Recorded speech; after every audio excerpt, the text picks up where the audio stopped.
Hello friends, কেমন আছো তোমরা? আজকে বাড়িতে একটা নতুন ডিশ বানালাম চিকেন কান্তি। প্রথমে তেলের মধ্যে কিছুটা পরিমাণ ঘি দিয়ে তার মধ্যে তেজপাতা দিয়ে দিলাম। দেওয়ার পর পেঁয়াজ কুচি দিয়ে একটু নাড়াচাড়া করে নিচ্ছি। তারপর চিকেনের জন্য মশলা রেডি করে নিচ্ছি।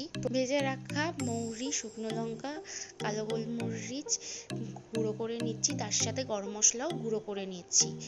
পেঁয়াজটা লাল লাল হয়ে ভেজে আসার পর টমেটোর সাথে একটু নুন দিয়ে দিচ্ছি, যাতে গলে যায়। তার সাথে আদা রসুনের পেস্ট আর কাঁচা লঙ্কার পেস্ট দিয়ে আর একটু নাড়াচাড়া করে নিয়েছি। তারপর এক এক করে চিকেনগুলোকে দিয়ে ভালো করে মিশিয়ে নেওয়ার পর পরিমাণ মতো কাশ্মীরি লঙ্কার গুঁড়ো দিয়ে দিলাম, দিয়ে আবার মিশিয়ে নিচ্ছি। এটা আমি জামাষষ্ঠীর স্পেশাল ডিশ বানিয়েছিলাম। ভালো করে মশলাটা কষিয়ে নেওয়ার পর চিকেনের জন্য যে মশলাটা রেডি করেছিলাম সেই মশলাটা আমি দিয়ে দিলাম।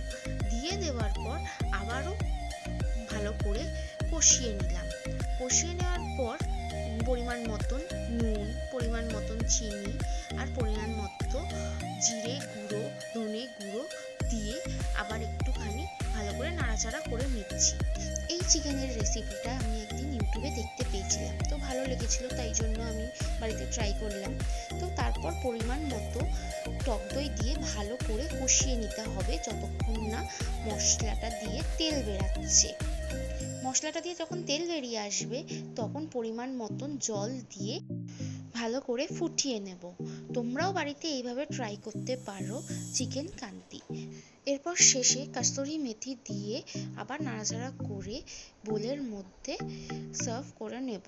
এইভাবে জামাষষ্ঠীর স্পেশাল চিকেন কান্তি বানালাম।